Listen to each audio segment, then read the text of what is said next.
Welcome to RMIT, welcome to Knowledge Weekend, I would like to claim, and welcome to the future audience. Just a little bit of promotion. Our sponsors this evening are the Master of Design Futures from RMIT, but also Design Service Design Melbourne and Design Thinking Asia. Design Thinking Asia is predominantly the group that we will be streaming to this evening. Before we begin, I'd like to acknowledge the Wurundjeri people of the Kulin Nation, owners of the land on which RMIT stands, and pay respect to their elders past and present. That statement is particularly pertinent this evening in the context of Melbourne Knowledge Week and what that is and what that means for the oldest continuous culture on the planet.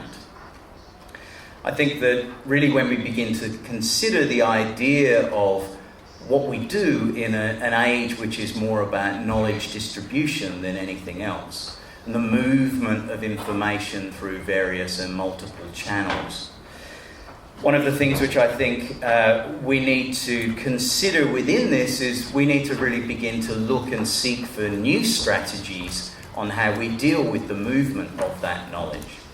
And we cannot rely on ideas that are perhaps 100 or 200 years old in order to deliver the effectiveness of the messages that we need to deliver. We obviously need to begin to take advantage of the platforms and the structures and the technologies that we have, but I'm not so sure that this is just an issue about the design of the device or the design and the implementation of the technologies that we have at hand. I think, and we think, and I'm sure you think, that there is a different way of delivering this message by engaging with design in many different forms.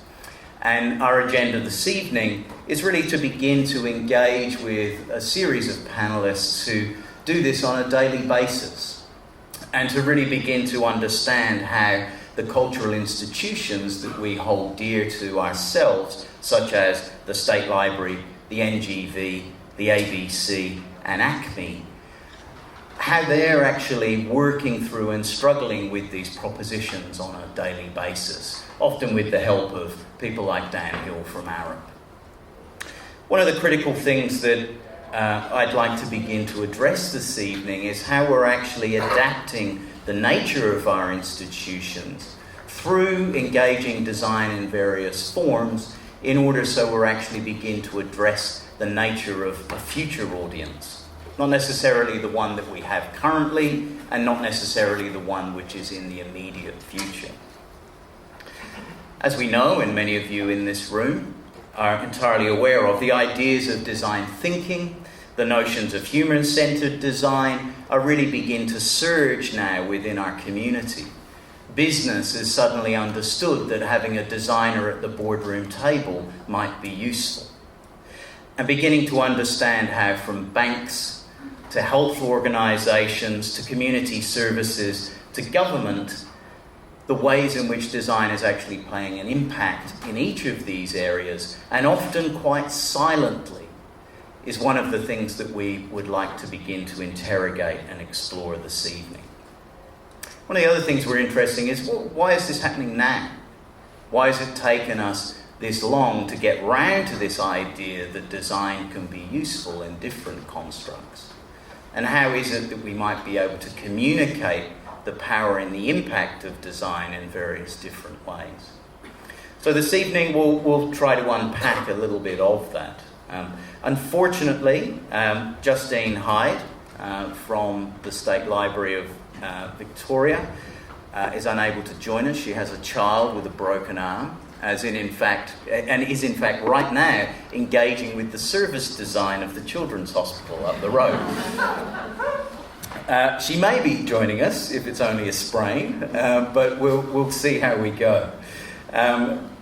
Certainly, Dan Hill is with us. Dan is the Associate Director at Arup UK and has been instrumental in the development of strategic design through many things, including his long-running blog City of Sound and spending far too much time in Australia. Ewan McEoin at the other end is the Hugh D.T. Williamson Senior Curator of Contemporary Design and Architecture at the National Gallery of Victoria. And I'm sure all of you are aware of the incredible energy that's currently centred around the NGV in all its forms.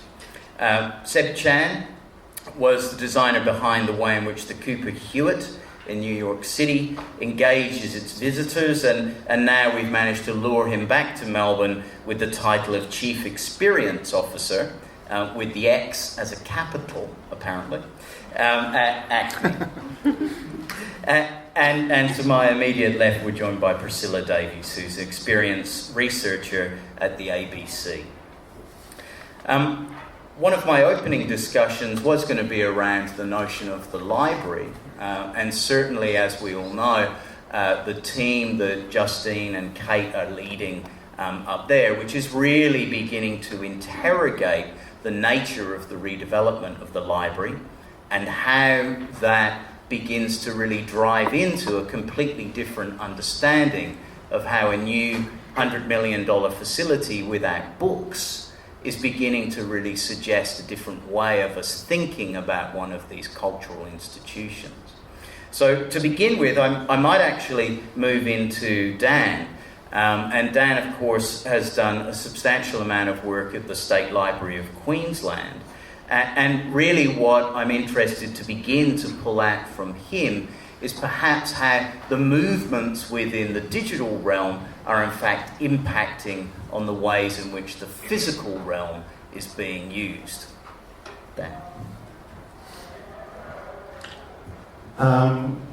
So I was working with the State Library of Queensland probably just after they redeveloped architecturally. So the State Library building, for those of you that know Brisbane, is sort of a 1980s building originally, I think by Robin Gibson, and Donovan Hill Peddle-Thorpe did this kind of extraordinary architectural reinvention of it, opening it up to the city in all kinds of interesting ways, and making something that was, if you like, a traditional grand civic library experience, almost deliberately, into something that spoke to Brisbane in a very different way, and looking at the architecture of Brisbane and being a very domestic architecture and bringing elements of that into the library, including putting flock wallpaper in areas of it and living rooms and so on. And it was immediately interesting to me to then follow that line of thinking around digital.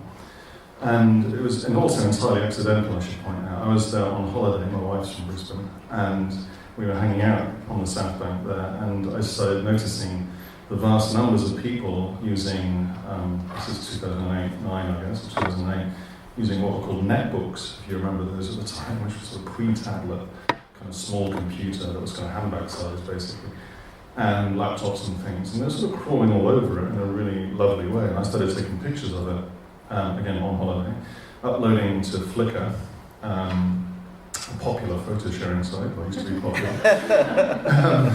And I got an email from someone at the library saying, "Why are you taking pictures of my library?" And that turned out to be a woman called Tori Jones, who was, I think, Director of Strategy at the library, that was her title at the time. And a conversation ensued, and I was talking about, I'm just kind of fascinated by how this opening up of the library has suddenly unlocked a very different kind of activity than was probably intended, or was it intended? And we were talking then about ultimately what became a kind of an exploration of the library and how it's being used by people around Wi-Fi. And we did a kind of user research study.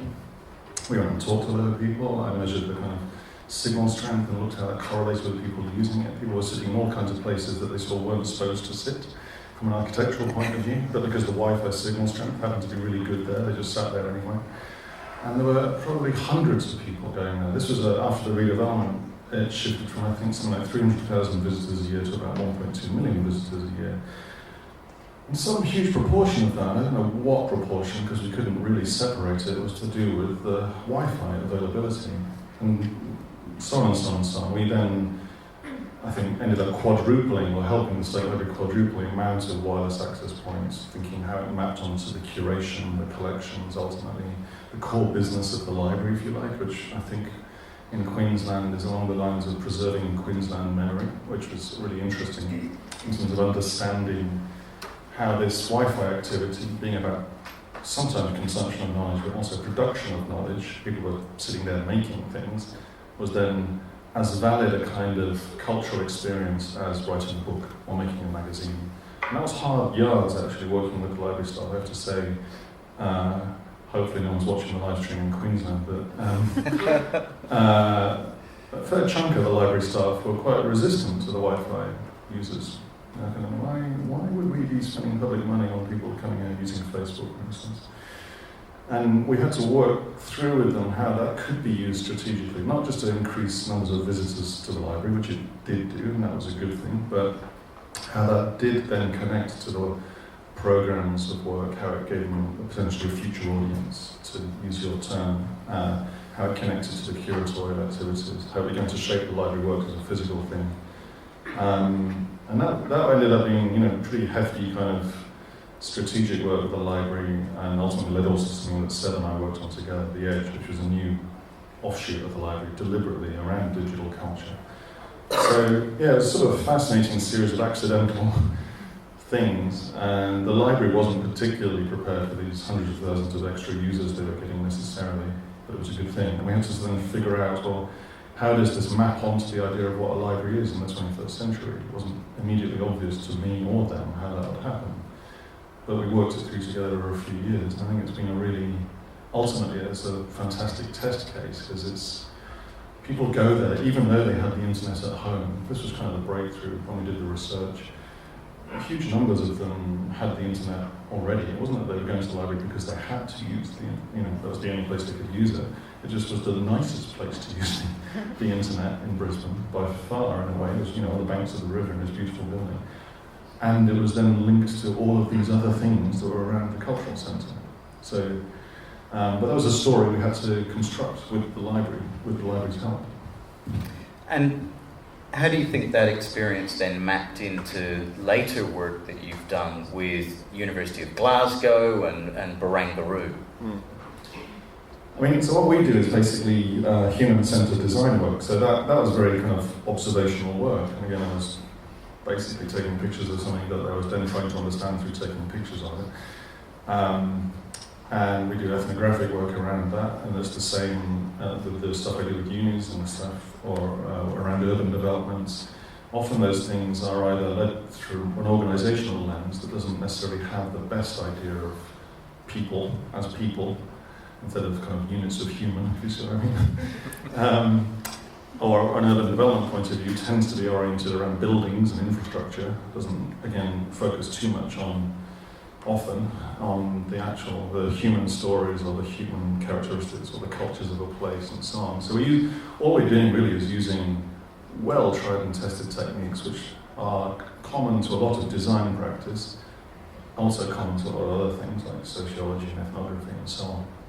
And in doing so, we're helping shape the stories that the place tells about itself. We're kind of understanding then, again, what is a campus? Why do people come to a campus?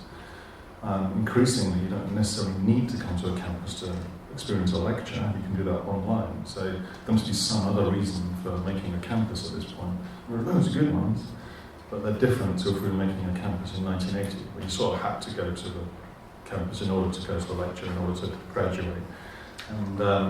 And so we're trying to uncover those potential applications and stories. And I think we take a very similar practice across whether it's a library or a big urban development, the equivalent of Docklands here or equivalent, as a way of bringing the people into the picture, into the story, and then being able to build around that. I'd like to dwell on that just a little bit, if we could, to kind of bring you up to where you're currently at with the work that you're doing with Marcus Westbury around the Collingwood Arts Precinct. And there, obviously, you're engaged not with buildings and not with glamorous towers as Barangaroo, but you're kind of dealing with the bits in between buildings, laneways, and bits of public realm. How have you then shifted in how that approach might be played through? Yeah, I'm more at home in the unglamorous laneway than the glamorous towns of Barangaroo, but in a funny way, again, we're sort of trying to, even in the context of something like Barangaroo, which is a big shiny development up the road in Sydney, we're trying to bring out the essence of what might make a good city, and it's probably not shiny towers, to be fair. It's probably much more akin to a laneway, something far more accessible and generative, something full of possibility, because it's accessible to a wider range of people in different ways, with different applications for things that we don't quite know what they'll be yet, but it's a laneway is an amazing infrastructure, is what Melbourne's uncovered in Australia, for generating new things. It's a fancy word would be an incubator, but thankfully it's not an incubator, it's a laneway.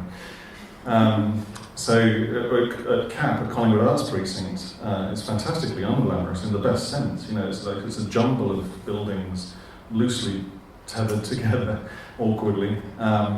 It's got this amazing 1920s technical college kind of patina to it there. It's got, untold numbers of people have been making things in there for decades. And so what we did was sort of relating to the building, but not architecture. We were in there before the architects, actually, sitting here about this time last year, it was bloody cold, in the building. We sat there for 5 days and we just talked to people, the kind of people that would be in Collingwood Arts Precinct when it opens.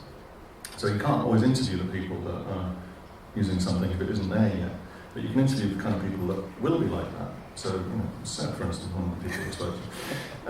But we talked to, local design firms, or, someone around the corner, or someone in one of the coffee shops. We just got them in and said, tell us about how you do your stuff. How do you get to work? And what time do you leave? Where do you go? What pubs do you go in? If you want something printed, how does that happen? If you want to hire a graphic designer, how do you put a message out around that? And you're trying to uncover then the networks that make a place. And the buildings are kind of not the point in a way. The building, unless you're a developer or sometimes an architect, it's never the point. The building is there to enable something else. And we're trying to then find out, well, what is that something else? How does creativity happen? That's to do with networks, or tools, or resources, or relationships. And that's something you can start to map out and, in effect, design. It's not designing in a fixed, static sense, like designing a glass. It's more like designing a series of relationships between things that could then generate something else. It's probably akin to the ABC, when you're making media, but also you wanting the audience to make media, or the work you guys both do, is also presenting cultural artifacts to a public, but also bringing the people in also to create culture in the same kind of space. So that's all we're doing at CAP, is just sort of understanding the way that people make things, or create things, or talk about that, and then thinking, you need a tool for that, and you need that to work a bit like that, and you need the Wi-Fi to do a bit like this, and everything's got to be on wheels, because you never know where you might need it. So how's that going to work? You need a store cupboard for those things, and how are we going to do the, it's really mundane stuff actually, like booking systems, but they're kind of fantastically, you can get that profoundly wrong. One of our working tactics was the un-university. CAP should not work like a university in this respect, like booking something out. Difficult in this building. I know, well, the work spelling's all right, obviously, but it's just, imagine you want to borrow something. What's the simplest, fastest way you could do that still works? Versus the most bureaucratic way that, may or may not get in the way. I'm going to be very diplomatic about sitting in a university.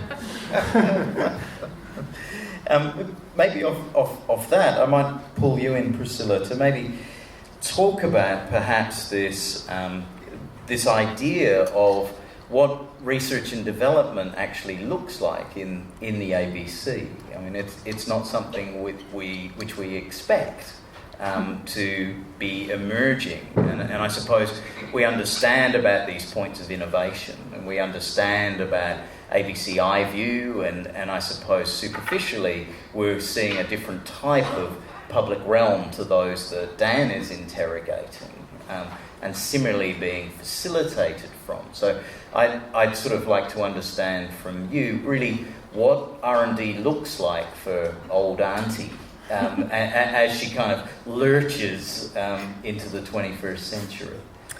Sure. Well, is this on? I don't know. Thank you. That sounds better.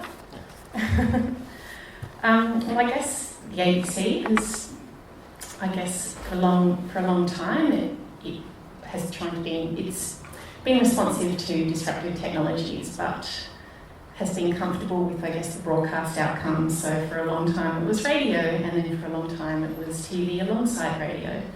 And then along came the internet, and then along came mobile and social media, and ABC has had to be, very fast in being able to respond to that.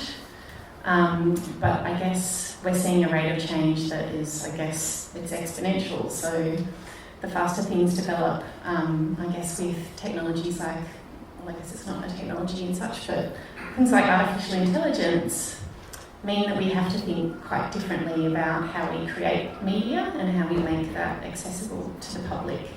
So our job, the people in the ABC are working, to kind of quite immediate timeframes. So you've got your journalists who are filing stories every day. You've got your, chief of staff in newsrooms, thinking a little bit further ahead. But it's never much further than the 3-year ahead kind of funding period of the ABC. So our job at R&D, we're quite a small team, only eight of us, straddled across Melbourne and Sydney, is to, help prepare for the decade ahead, or at least kind of try and bring our content makers and our strategy people in for, that discovery exercise so they can start planning and start experimenting with some of the technology in its emergent state as it currently plays out. So an example of that being virtual reality. So there's a lot of excitement around the potential for virtual reality. A lot of the content makers in the ABC are dying to kind of try and see how they can, tell news in different ways and transport their audiences to places that they wouldn't be able to experience. It's a very different process of producing a film or producing a story. So we are, the kind of key people in the ABC that think about, well, what does that mean? How go and work with content makers to actually go out in the field and test it. R&D group was responsible for producing ABC's first 360-degree video VR experience. So that's the type of work we do. Okay.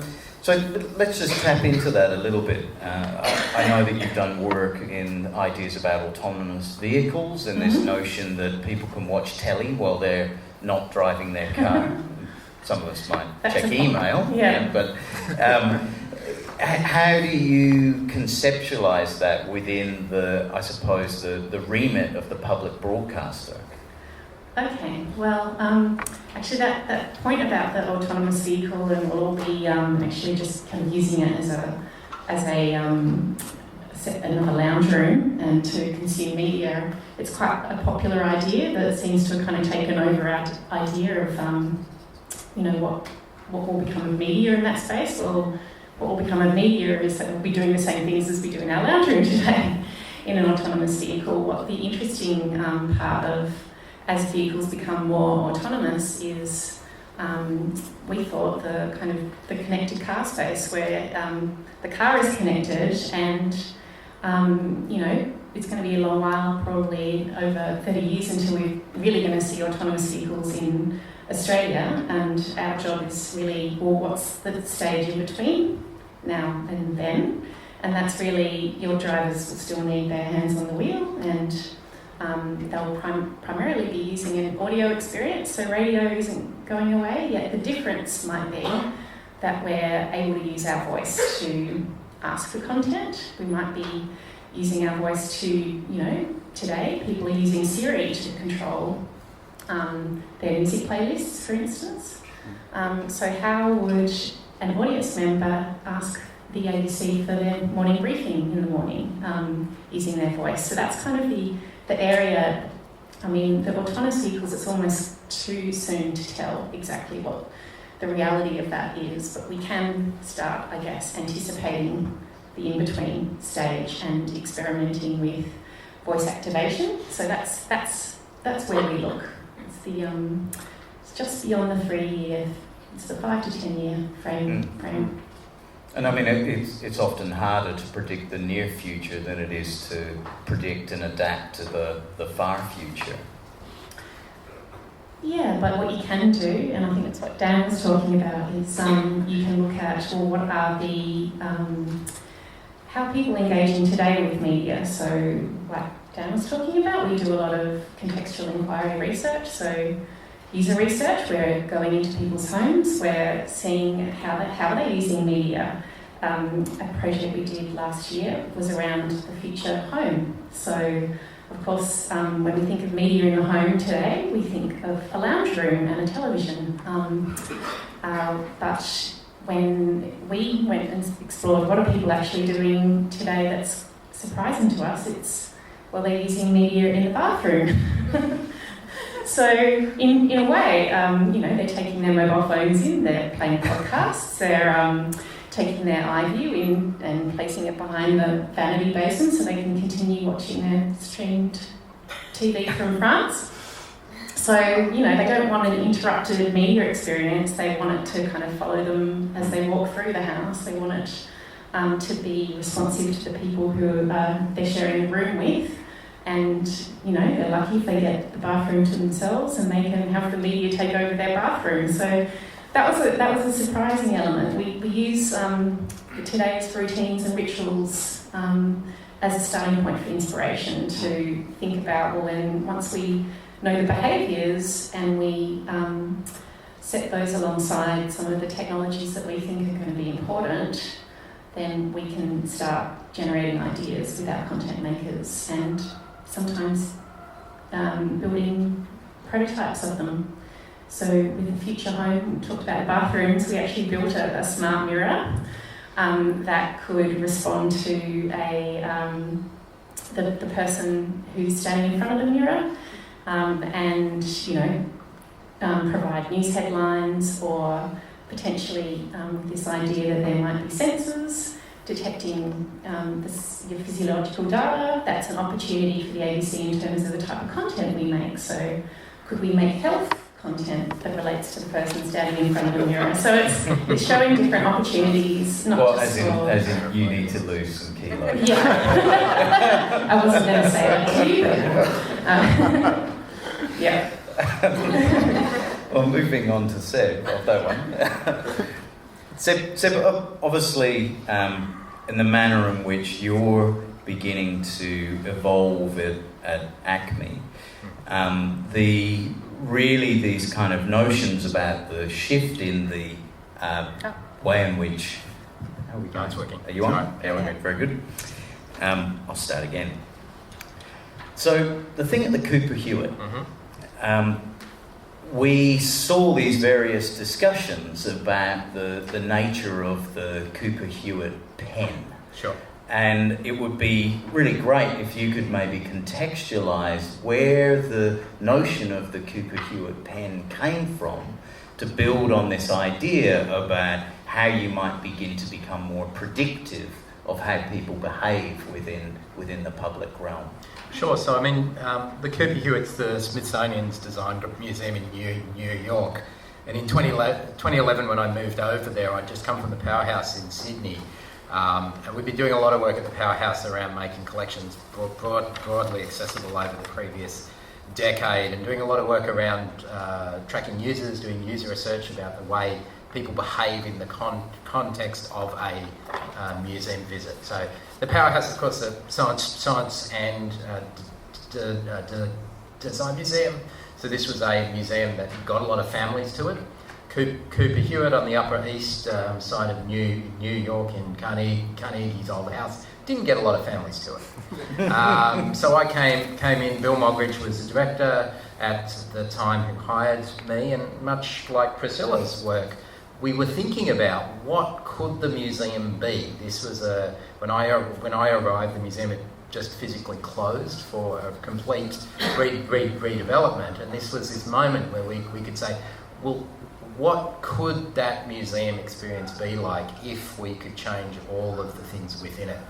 So we're working with a media design firm called Local Projects, who had just finished the 9/11 Museum, doing the media for the 9/11. They'd also done a lot of really interesting participatory work with museums in the previous few years. And we got them to pitch us some ideas around how we could make the collection portable and that new museum visit useful beyond that themed moment that you're in. So, you know, we all know that when you're making a decision to go to a museum as a parent or as a citizen, you set aside an amount of time for that visit. And much kind of like, you know, I've just returned from Japan, where I've been going on roller coasters and things like that with my kids.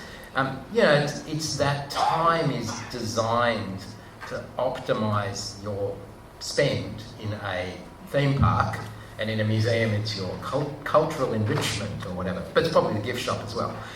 But it was this notion that what if that time in the Cooper Hewitt, which was previously about 45 minutes, could be extended beyond that and make the collection, which wouldn't fit in the building, available to you beyond that visit as well. And this has been a dream for many historical museums and science museums for years, that why can't the collection go home with you? And why can't the impact of a visit extend beyond? Now, for art museums, it's a little bit different because the stuff's precious, apparently. But for other museums, they're cultural repositories of civic material. So it's that sense like a library. Why can't I take all the stuff away? So the pen became a nice interface for taking away the materials in the museum. The form of the pen was nice because we were trying to communicate that the design of the museum was about making you a designer. So when you come into the building, you buy a ticket and you get a pen. And the pen does those things. You give it back on your way out. Every visitor, like at Mona in Tasmania, gets offered one. They take them, they use them, they return them. But the pen also, because of its physicality, has a sort of has a disruptive effect on the context of the museum visit, which doing the observational work in the early stages. This is 2011, 2012. So everyone's still obsessed with their mobiles. Their museum selfie moments sort of starting up. So people are using their phones in museums, and that's awesome. We love that. People are picturing themselves in the museum, but their hands are full, right? So what if we could give them this pen that would make them put their phone in their pocket, but still have the utility that their phone has in terms of recording that visit? So that's what it did. It was a huge 3-year project. We designed, so Local Project came up with the concept. We worked with a whole bunch of different firms to design and manufacture the pen. And it's been hugely successful. It's changed the visitorship and it's changed the way people behave in the space. So that 45-minute visit became a 2-hour visit, which is kind of interesting. Different demographics of visitor. I think in the first year of use, something like 4 million things were collected from visitors, which is a lot. Think about the number of things that people visiting museums take photos of that aren't themselves, and 4 million is a lot of those. So it was that way of thinking about what we wanted that museum visit to be like, and then changing the materiality of that visit so it created that future. And there's obviously designing the system around that, batteries, all that stuff is a pain. All of the stuff that Dan thinks about all the time. He's doing some work with us about some other things at the moment around power. Power is completely a pain. The systems around this, we were working with a firm called Tellart on designing the interface for the ticket staff to pair the pen with the ticket. So you think that's kind of a simple thing. You can buy a ticket, there's a cash register, but suddenly that register's got to talk to this other device called a pen to write the ticket code to the pen or something like that, and then the user of that device isn't the visitor, it's the front of house staff. So in the first two months, we did a huge amount of work after we launched, redesigning the interface for selling tickets to reduce the amount of time required to pair a ticket with a pen. So, there's all this sort of complex system that emerges after you change that environment. And I think that's what's really changed. That sort of experience design in museums previously was about exhibit design. You put on a great exhibition, and now it's actually designing the entire building that the exhibition's part of and all the bits around that, from the social media and the web experiences to the mobile experiences to the cafe experiences. So it's becoming more like designing a theme park. That's kind of when we, in the museum world, we're not allowed to say that. Museums are not theme parks. But there's a lot of things we can learn from a theme park. We're even down to the queue time. There are apps you use in the queue. So that was one of the things we were talking about doing at Cooper Hewitt, was about creating a queuing app, which would have games and those sorts of things that you could play while you were waiting for experiences. Of course, I go to Japan and I'm in the queue for the Neon kind of Genesis Evangelion virtual reality roller coaster a couple of weeks ago, and there's an app that you play while you're waiting, and the app gets you in the anime mood to go in this VR experience, and the actual ride is about 45 seconds long. It's incredible.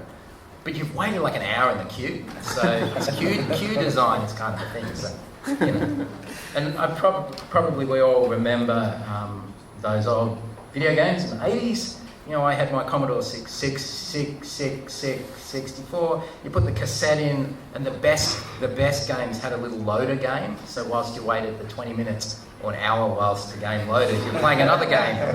It was kind of cool. So it's that sort of thing. So fast forward to ACMI. Yep. Now you're in this difficult situation because suddenly you're in this, you've shifted from artefacts, millions of artefacts stored away, and you were trying to give people access to them. And now you're in this very different environment back in Melbourne where you're dealing with the kind of nexus of film and media and gaming and audio, and how do you then shift in terms of the mode towards a different way of reconsidering, if you like, what the artefact is and how you provide people with a wholesome engagement with that artefact? Yeah, I think it's interesting. We just received some funding from the state government in the budget to do the stage one of a major redevelopment, which will see the building transform a lot, which is a very exciting moment because Netflix and Stan and Steam and PlayStation, these are our competitors, but they're also our friends. The ABC, why would you come to watch the first episodes of Drama X that we do a pre-screening of in our cinemas when you can just stream it at home? So what is that experience? What's different about being present with other people? What is different? What can we use the physical space to do?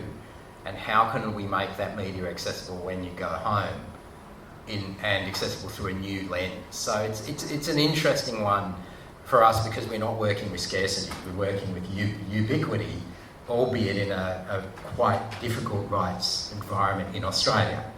Coming back from the States where fair use was very prominent, it's interesting returning here to hear the debates going on around that now. But it's that piece that I think is an interesting moment for us because we're moving to a museum of evaporated things that you can get anywhere, a museum of ubiquity, rather than a museum of scarcity, which makes us question how to design a building to optimise for that and optimise for the impact of that rather than just having the stuff. It's not about the ownership of stuff. It's a bit like that shift, having also worked in music and stuff for years, that shift from owning physical music to streaming all your stuff on Spotify or supporting bands through Bandcamp. It's quite a radical shift. And so what is the purpose of the building in that space? And not only the purpose of the building, but also perhaps the interfaces that allow you to access the material outside of the building. And I know ACMI have done a lot of work in just trying to understand how you digitise a collection that's already digital, and what the impacts and opportunities of that actually might be. Yeah, I mean, the digitisation piece is, a challenge, a real challenge. And I think but there's some exciting developments with machine learning for visual search now, which is making accessible parts of media, not just the entire thing. So I was talking to my colleagues today about, going into that old video shop, and you'd see all the video slicks in the VHS covers. That's kind of the art museum model of displaying a database of stuff. But for us, what you actually want are each individual scene on each of those tapes, and those are now becoming more retrievable and accessible. And that's fine for linear media. But the complicating factor that we have, of course, is the interactive media and video games. There's not a beginning, a middle and an end, and those scenes can appear in any order. And then if we talk about multiplayer games or these sorts of things, then sometimes those moments don't even exist. So lots of challenging stuff. And I guess where we are at the moment is in the initial phase of scoping how we might address that, and thinking in that 5-year timeline, what's that like in the future, and what is different about coming to a building to experience that? Because I think the Cooper Hewitt experience was very much about giving a purpose to this old mansion house on the Upper East Side. That arguably, once all those things are digitised, the entire Cooper Hewitt collection was digitised while I was there as part of the work. And so everything's digitised. So what does it mean to have an entirely digitised museum? Why does the building exist? So we're in a similar situation with the current museum, in that we're looking at the collections of film, TV and video games that are increasingly available in your home. So what's the purpose of the building?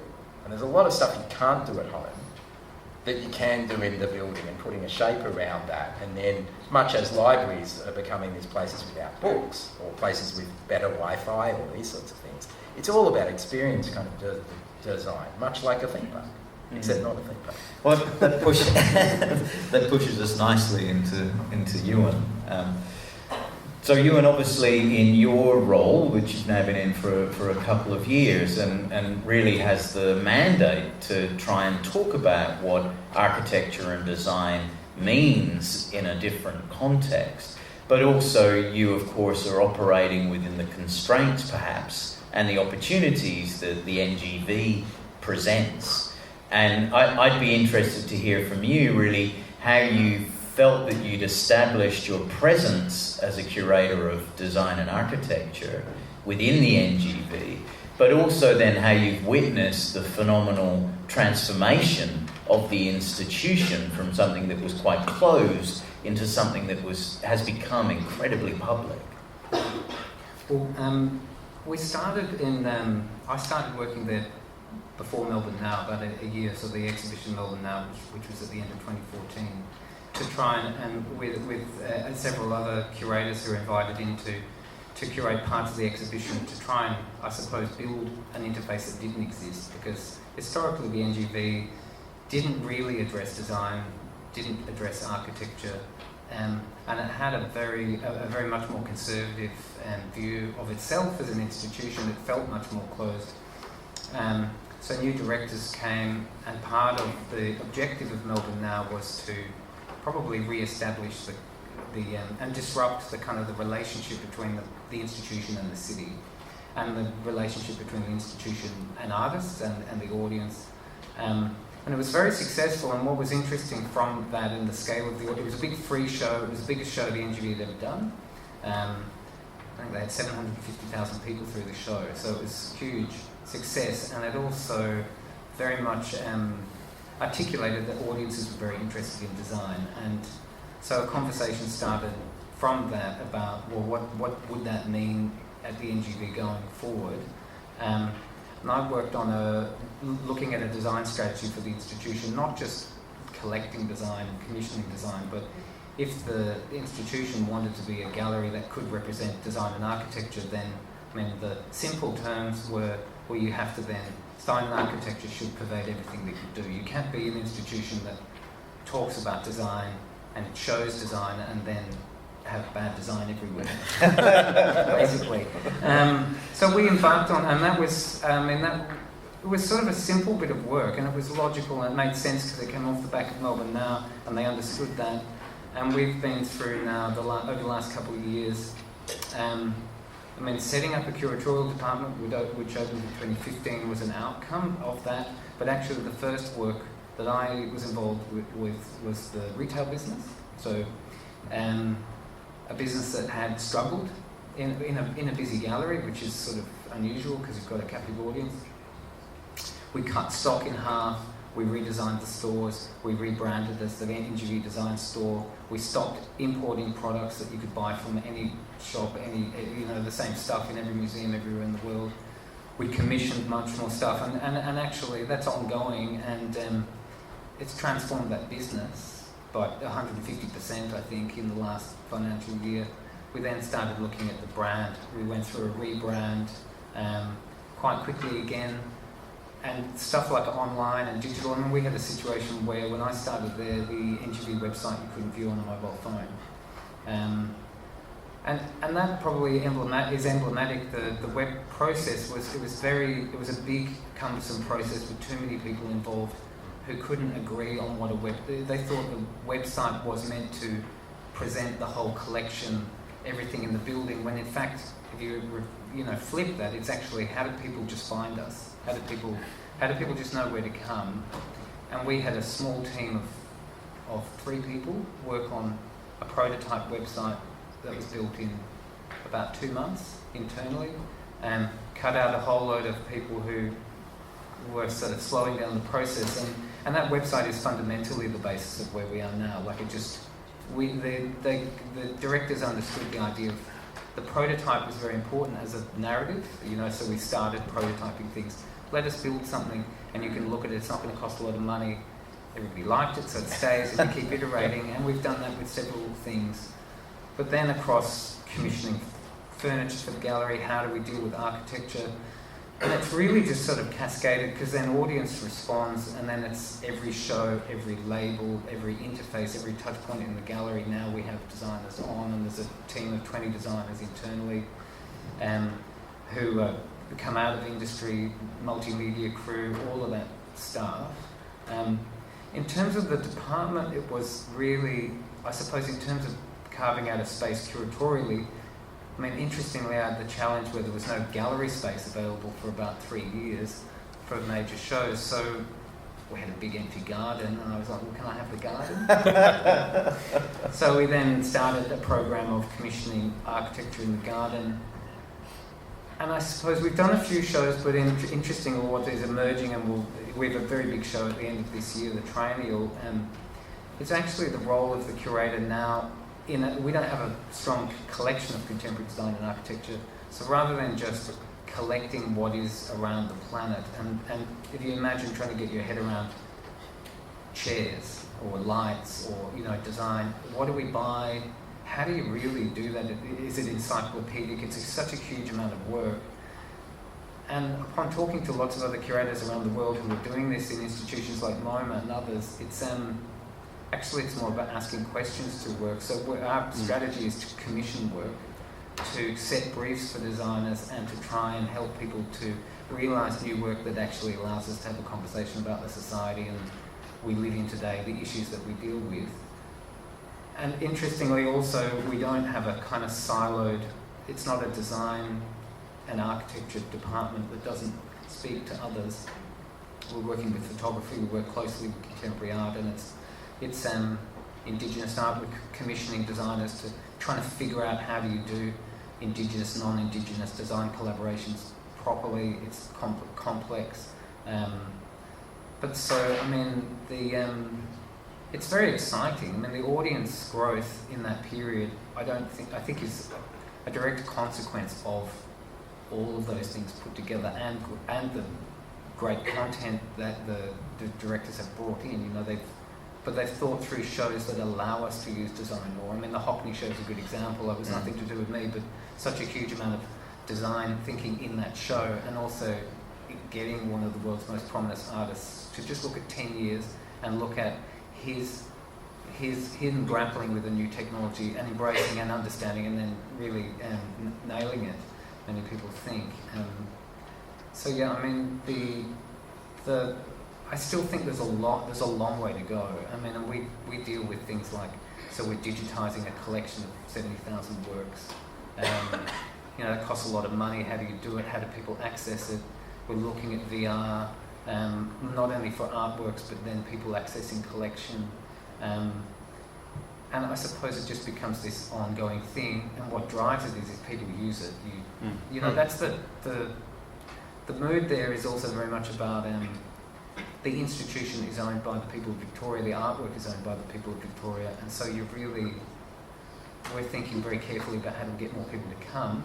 It's been a huge investment in how do we get children into the gallery. Yeah, tell us a bit more about these, you know, the fantastic stuff that happened with Ai Weiwei in the kids' gallery, the brilliant stuff with Victor and Rolf. You know, I think there's been a really well thought out, focused strategy to understand how kids can participate and have fun. Yeah, well, I mean, the simple argument is if kids come and are comfortable in the gallery, they will always come back. So if you're thinking long term, you want children to feel like it's their place. And this, I walked out of the gallery yesterday. There was a school group waiting outside with the teacher and all the kids sitting around in their t-shirts and trying to sit still. And the teacher, all I heard him say was, "Now, what did I say? Okay, remember, it's do not touch." All the kids repeating, and that's really problematic. But there's a reality in that. We don't want everybody fumbling with paintings, but you have to create moments where there is that freedom. That strategy with kids really is Andrew Clark, one of the directors, is very passionate about that. Worked with Tony Elwood in Goma, and they had the same strategy there. And it's what's exciting is that the level of detail in a kids show should be as good or better than the level we put into a show for adults. And it's not a secondary experience. And for parents, you know, things like where do you park prams, all of that, there's a lot goes into it. They're actually more expensive shows to do.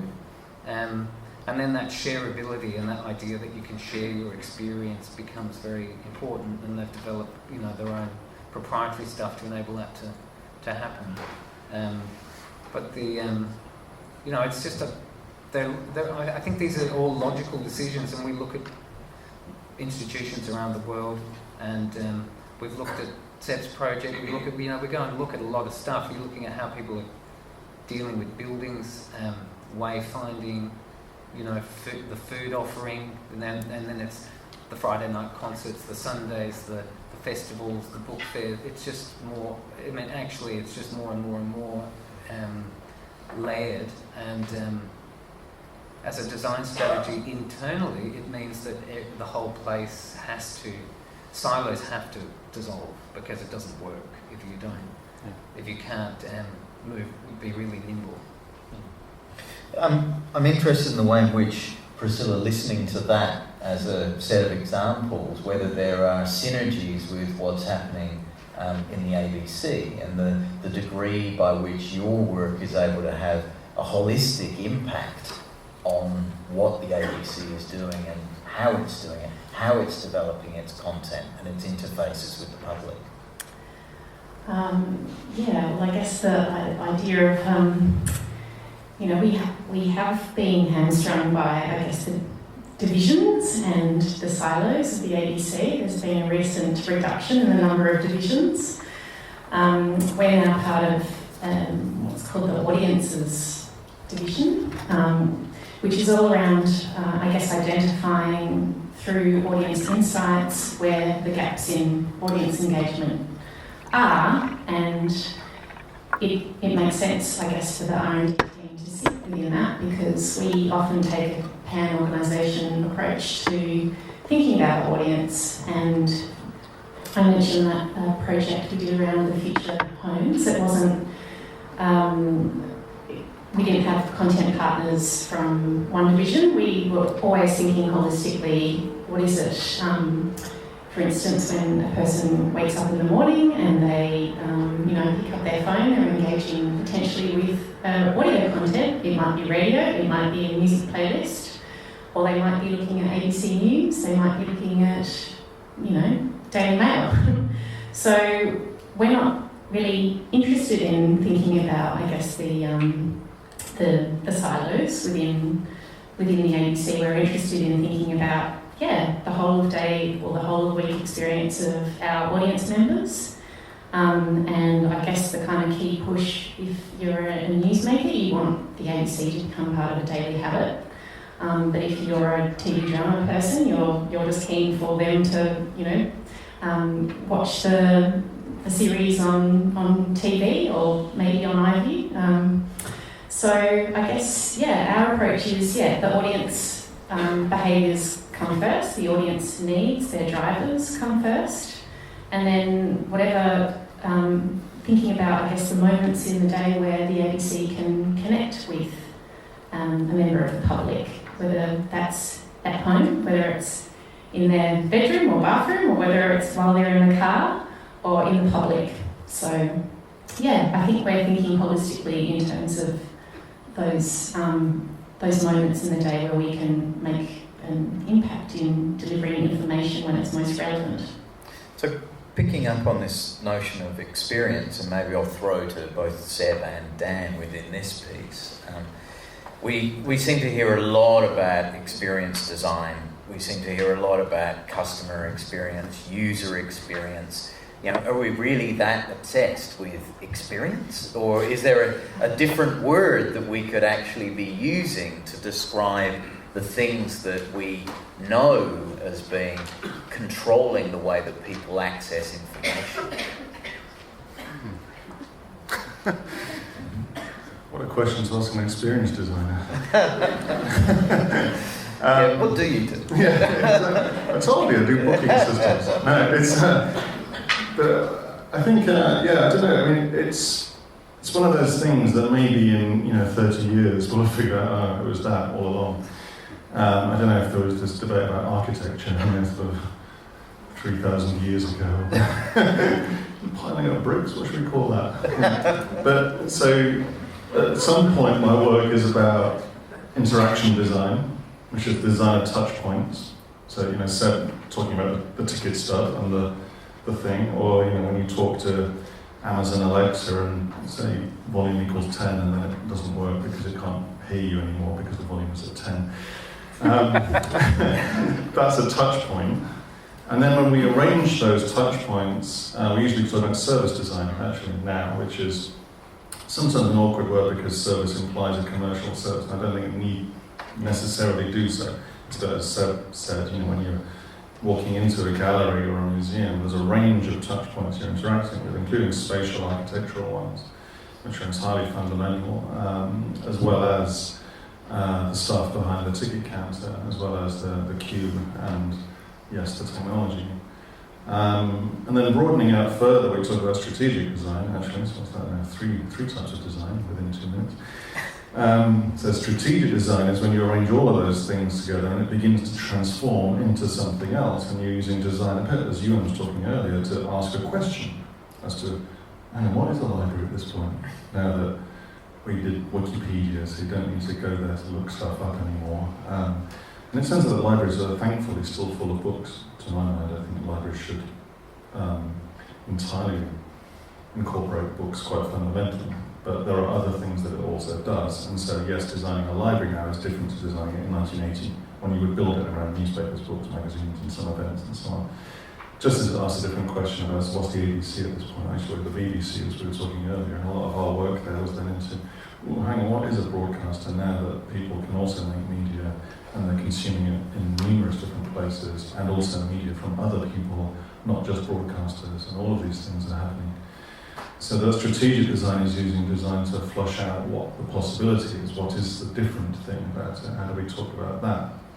So experience kind of runs as a thread through that, for sure, because you're trying to understand, in order to understand what a museum should be in 2017 or 2020, Experience is a very useful, super tangible way of dragging it down to the ground.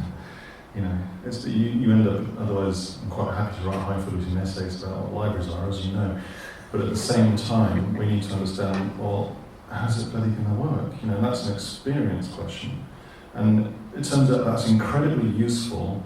That tangible series of questions about what are you doing in the library helps you understand that bigger question.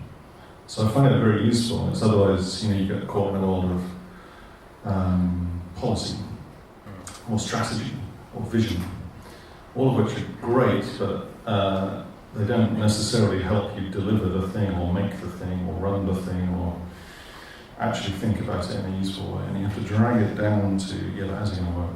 How are you going to find it? As you said, how are we going to find the museum if I can't see it on the phone? You know, that actually forces you to think through properly, to my mind, what the thing is. So that's why we use experience a lot, I think. Seb? Yeah, I mean, I think it's also about state change, that, you know, you can observe the experience as it is now. Your vision and your mission determines the kind of state you want that to reach, and then you can start to think about the experience that you need to transition into, which is about designing spaces. It is about brand. It is about the buildings. It's about the multi-sensory nature of those physical spaces too. And I think often in museums, we have a lot that we can learn from retail. We have a lot we can learn from theme parks again. You know, this sort of sense that You like a theme park? well, I've been visiting them in the last month, and I'm kind of, I like how they work, and I like the difference between visiting Universal or Disneyland in Japan and then visiting the exact same thing in Florida. And it's something about the people. And, you know, it's about the cultural piece around the way those spaces function and the way people expect those spaces to function. And the cultural piece around that, I think, is fascinating. The way visitors to, say, Universal in Florida expect the staff to behave is quite different from a visitor to Universal in Osaka. There's that cultural piece. And because museums, of course, we can argue aren't theme parks, some more than others, depending on the exhibition, whatever. You know, that there is a sense that people bring a perception of what that museum should be like. And, you know, as Ewan's saying, that you can change that brand very fast. You can change what children bring and expect from that space in a matter of years, which is amazing. And that's that transformative piece, but it's really about seeing the people in that space. And I think museums have been particularly bad at that historically. They've been very focused on the stuff they collect and the way they present the stuff, rather than the people who come to visit the stuff and use the stuff. I think libraries went through that change in the 80s and 90s as they saw the library as a service rather than as a repository. A little bit. A little bit. You know, obviously some more than others, but there's a tension there. Yeah, but the curation and curatorial instinct sometimes seems to be, well, we're building a collection and it's just a curator. And this is the more traditional piece of speaking about. And what has shifted there is really interesting, the understanding that it's far more complex than that, and all kinds of people are building collections all the time. That's right. Yeah. So it's far more multi-dimensional than it was before, I think. Ewan, you made a big claim on the... you did. Talking about the idea of the NGV belonging to the people of Victoria. So is there then implicit in that a kind of Melbourne-ness about the experience of going to the NGV, picking up on what Seb was saying, but or is there something else that's going on within the ways in which that experience is curated, programmed and promoted? I'm not sure about Melbourne. I mean, maybe there's a couple of interesting things going on there relating to the previous point, which is if you talk about experience design can be about how people who run the place behave. You know, what type of experience are you designing? rather than getting hung up on it all being about technology or physical things. And there's definitely something going on at the NGV, which I read. You know, you're talking about front of house staff. All those people that basically run the place, the security guards. There's a kind of tone of voice which has become really which I think is a Melbourne thing. But I think of the difference between eating out in Melbourne and eating out in Sydney. No offence to Sydney. After 10 o'clock at night. Well, you know, even you can do it. But just that kind of sense of engagement with I'm here because I want to be here, not I'm here because I'm on my way to being something better than what this is now, and so you have to treat me this way. So that, I think, is very important. And when you're talking about like kids and whether that can change a brand, I think a child's experience can change a brand in one experience, like for them. And that so I don't know, that open, I mean, it's certainly a very interesting period in that there's an openness to investigating that. And I think in terms of the theme park, I mean, we shouldn't be afraid of cultural institutions being theatrical and bringing drama to, I mean, the art for, you know, you're talking about historical art in particular, for the average child or teenager is probably not that interesting because of the perception of it. And it's the way that you present it, the theatre that you wrap around it, and the idea that all art is contemporary in the period it's created, and some things that might seem boring just because they're old actually are highly provocative and interesting things, and through that we can have great conversations about the society we live in now. So in terms of Melbourne-ness, I don't know, I mean, I think I would hope that what the NGV has managed to achieve and is going to consolidate more is a sense of being open to exploring stuff, it is a bit irreverent. It's the tone of voice is hopefully it doesn't appear arrogant. It feels open and it feels engaged with the world in a way that I think, for me as a curator, I worry that institutions are not opinionated. Like, we need cultural institutions in the world we live in now, the problems facing us in the future. We need places that are the kind of, you know, the institutions that hold culture or can host, the neutral places that can host conversations about the future. You need to be opinionated. You can't just passively let people interpret artwork. And that will become more and more evident quite soon at the gallery, that sense of, I think, them finally being confident enough to be really opinionated as an institution about the world. Can I add on that? That's and that gets to this matter of, you know, why do you make a building, I think, actually, around that stuff as well, because that's all of your artwork, say Hockney, you know, you could look at on the internet, obviously, he's all over it, but to see it with the theatre and drama of a place there, and drama not just meaning, you know, a heightened experience all the time, also the moments of repose and crescendo and landscaping that through the space, and then contextualising it, opinionated, you know, curation of something next to another thing is a juxtaposition, which the internet tends not to do so naturally, as e.g. filter bubbles, etc. You know, that's something that the building as a holder for that experience can do in a very profound way, and it's incredibly important, just in the same way you still don't watch a football match. It's different to watching it on telly, if you're actually at the game, and just why people still go to the theatre despite cinema. You know, all of those things still exist, and therefore they have this much more profound meaning to do with context and experience and space and curation, as you just described it, that the internet doesn't naturally do by itself. So I think that's really interesting, kind of underscoring what you're talking about here, I think. So do you think there's a sense of responsibility, Seb, to the manner in which ACMI is framing a discourse around media and gaming? Very, very, very much so. I mean, we're becoming more confident, I think, in presenting that now. We're also going through a bit of a slower rebranding. I think we're now positioning ourselves as a national museum of film, TV, video games, digital culture. That framing is something that is quite different to saying we're the Australian Centre for the Moving Image, and how that plays out is not in logos or it's in what we do and the tone. So if you look at the new website we've just launched, there's a section for museum, there's a section for cinemas, and there's the ideas section. And the ideas section is where the rationale for what's programmed in those cinemas, the rationale for the sort of exhibits we're doing, and the sort of stuff that goes on in the museum part starts to flow through. And I think we're starting to coalesce that. It's going to take a little while. We've got a great exhibition on women in video games launching in June, which will be really great. And we're starting to take more of a position about stuff rather than just show stuff.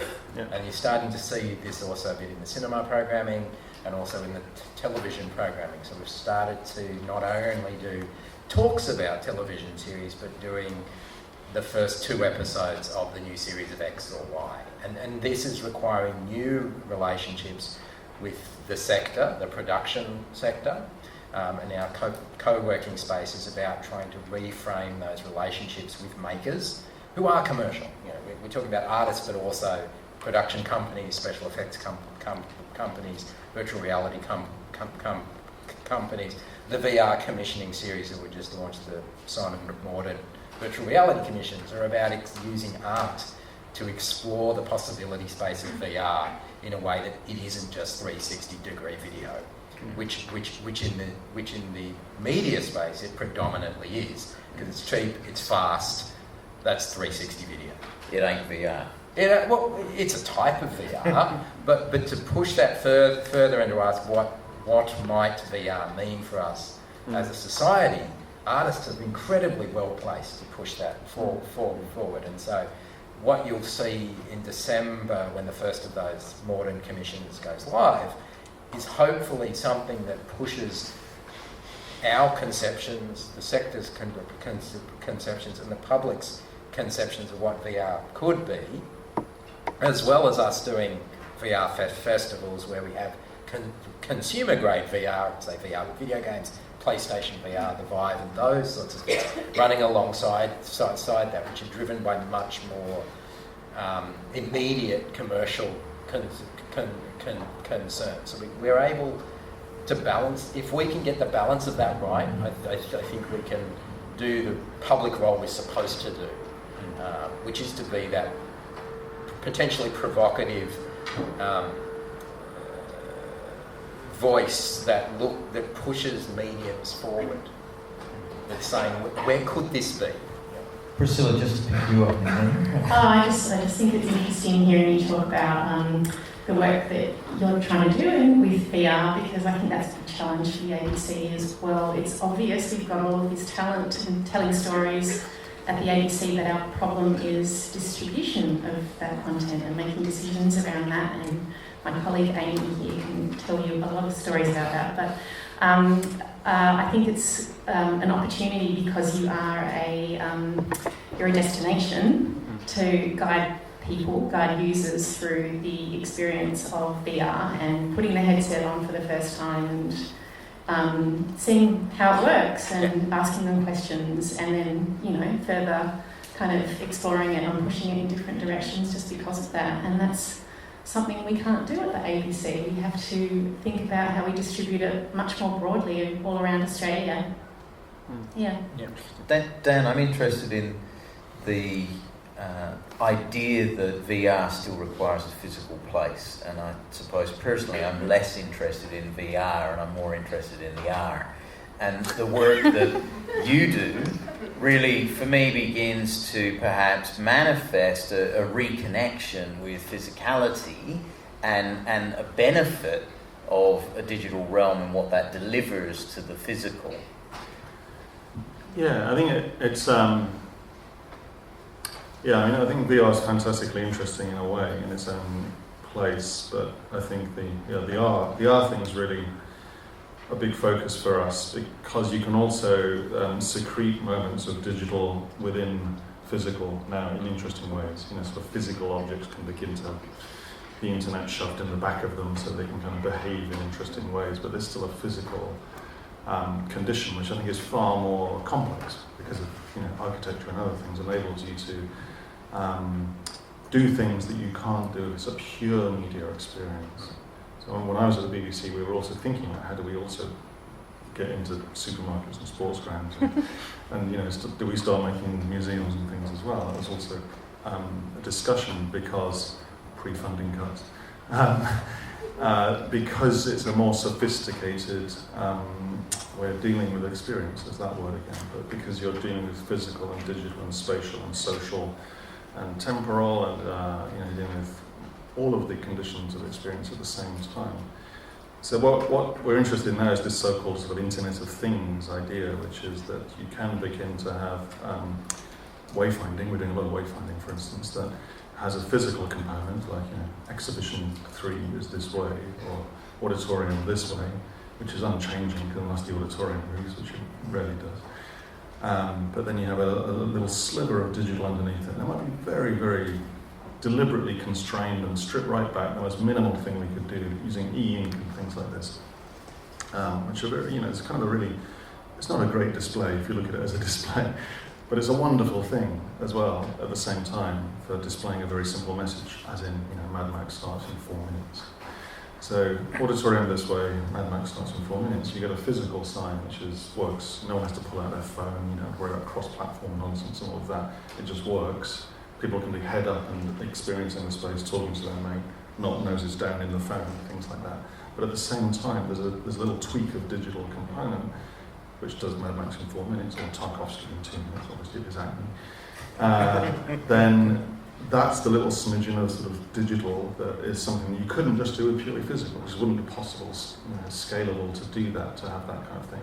And equally, you could use it from a curatorial point of view in interesting ways, as Seb's been talking about. Well, you all have, I think, which is, again, breaking outside of the obvious thing that they said the internet does. It's like, if you like Mad Max, you might like Mad Max 2. Like, really? But, if you like Mad Max 2, you might like Tarkovsky. That's a much more interesting leap that you might do in a curatorial context. And the digital component, then again, can do that, but physically in the space. So a school group can all be experiencing it at the same time. They have a shared experience. And mixed reality, augmented reality, is also super interesting because it's sort of beginning to also play with that. What we're really interested in is when your phone is a very individualizing interaction. By putting something in space, it enables a kind of a group interaction or a social interaction or a civic interaction. And that's an interesting thing. The phone's great at some stuff, but that other thing is more complex, and that seems more interesting to us. Yeah, I think we're also trying to figure out, we're at the later stage of figuring out the manners around our devices too, and that very one-on-one thing with our phones is, exactly. I think we're getting a bit sick of them. So, where that heads now, do we go through another vinyl phase? It's like that sort of thing again. So that's one of the interesting pieces in the physical shift. And museums are great spaces to experiment with. Well, I'm afraid we are becoming physically challenged by time, and I'd like to ask you to join me in thanking our panel.